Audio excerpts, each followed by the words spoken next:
All right, I want to move on to I only have one paper of yours on short selling. You have a ton. Like this is a major area of your research, so I almost feel bad having just one paper in here, but it's the one that fit best, I think, with the general theme of our podcast. But yeah, I looked through all of your papers on short selling. It's incredible stuff.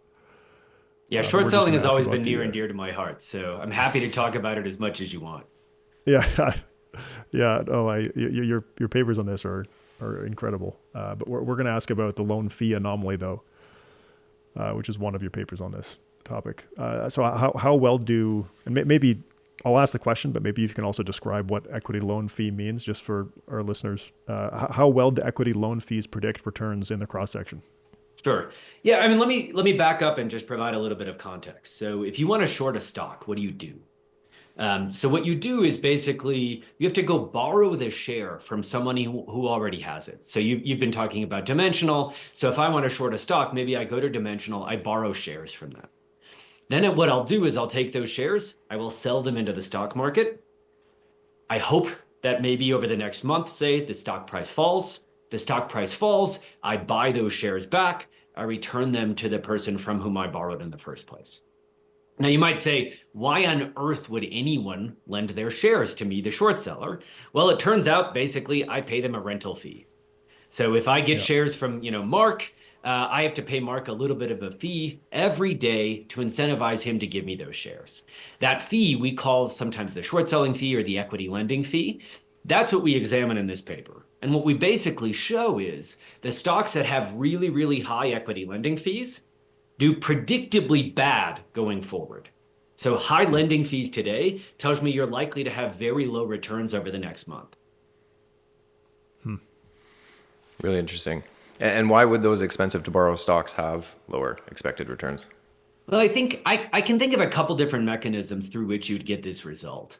One, I mean, short selling is costly, it's risky, and as a result, short sellers tend to be informed traders. What do I mean by that? The fact that short sellers are exposed to a lot of risk and that they have to pay a fee to do the trade, an extra fee to do a trade, means they rarely short just for the fun of it. They do a lot of homework on average, and they tend to short when they're very confident in their beliefs. And so, one way you can think about this equity loan fee is what economists will call kind of a revealed preference argument. If you see a stock with a really expensive loan fee, that means I have to pay Mark a lot of money to borrow his shares.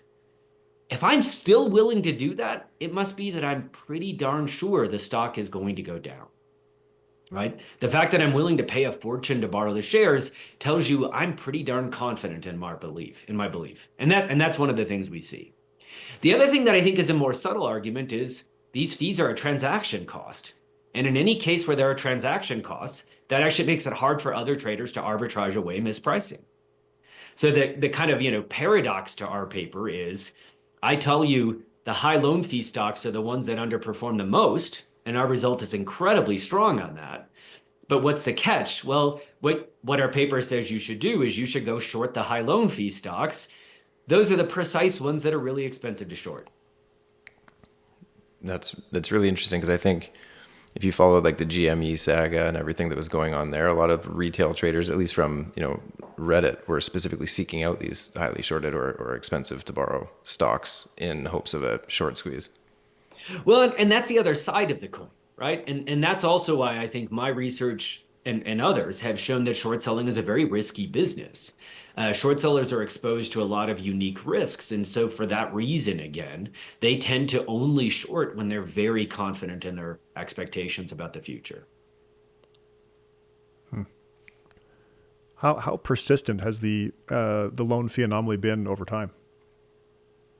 Well, if you look at this, a lot of asset pricing anomalies have periods where they do really well and periods where they do less well, right? So if you really look at a lot of different anomalies, a lot of them say break in crisis times and do really well in booms or vice versa. The interesting thing about this loan fee anomaly is it basically seems to work all the time. It's probably the most persistently, I would say it's the most persistently consistent anomaly that I've ever come across. And so we look at this in our paper. I think it's in table 5. We have this kind of plot where period by period, we show you exactly how the loan fee anomaly does relative to all the other anomalies that have been documented. And one of the remarkable things that you see is it's almost always the best anomaly. And when it's not the best anomaly, it's still one of the best anomalies. So it really does seem to be consistently a very strong predictor. So it survives its inherently high transaction costs. Yeah, that's the kind of interesting question. As I said, in some sense, it might not be surprising that loan fees predict returns because they are themselves a transaction cost. That makes it hard for you to arbitrage away the predictability. But what we find actually is that in a lot of cases, these things survive transaction costs. So even after you pay the loan fee, it seems to predict returns. Wow. Yeah, that's really interesting. Why do you think that it's been so persistent? Yeah, that's a more difficult question. I mean, in some sense, the fact that there's a transaction cost component means it is expensive to arbitrage away. And so I don't think I'd ever expect it to go away completely. Hmm. The question that's more puzzling is why hasn't it at least gone away to the point where the predictability is roughly equal to the transaction cost? Yeah. And the answer there is I honestly don't know. Hmm. But I will say I think there's a lot of other frictions that make people hesitant to short sell beyond simply the transaction cost. Oh, So man. short sellers, as I've shown in my other papers, they're exposed to recall risk. They're also exposed to political risk and legal risk and all sorts of other things that I think just make people less likely to short. Can you just because you've got some great papers on this, you kind of baited me. Can you talk a little bit more about the unique tail risks of short selling? Sure. Let me go back to my earlier example. So again, if I want to short a stock, I want to short GameStop. What do? I need to borrow shares from an existing long investor. So I go to Mark, I say, I'm going to pay you a rental fee. Let me borrow your shares. It turns out that in almost all cases, this agreement between Mark and I is an overnight agreement. So I take Mark's shares, I sell them to you. I hope the price falls. But let's say I expect that the price will fall sometime over the next quarter. So I have kind of a 1 quarter holding horizon in mind. Mark wakes up tomorrow on the wrong side of the bed and just says, you know what? I'm done with this. And it turns out he can just call me and demand those shares back at a moment's notice. Now, for a short seller, this is a really, really serious risk. Why? Because basically it could mean you have to close your position before you wanted to. And I think the real catch here is when is Mark, as a long investor, more likely to call these shares back? Well, when the price has gone up and he wants to sell at a gain. That, of course, to me is the worst case scenario. So now I have to go out and cover these things. I have to buy back the shares at a higher price. And so that actually incurs a loss for me. Yep. Yeah, makes sense. So how can practitioners or investors use this information in managing portfolios and especially in a long only context? Well, I've done some trading on this myself, so I don't want to give away all the secrets here, but I'll say a few things. I mean, I do think there's a lot that could be done to incorporate this information into a portfolio, even a long only portfolio. And so on the long only side, I would say a surprising thing my co-authors and I have noticed in the data is that there are a decent number of investors who seem to own the high loan fee stocks, sit on them, and not lend them out to short sellers. And to me, this is the kind of obvious no-brainer here. If you're going to own these things, so one, if you're not constrained in terms of your portfolio and you don't have other reasons to own these things, you should get out of the high loan fee stocks. But if for some reason you have to own them, then at a minimum, you should be lending these out to the short sellers so that you can at least recoup some of this predictable price drop in the form of equity lending fees.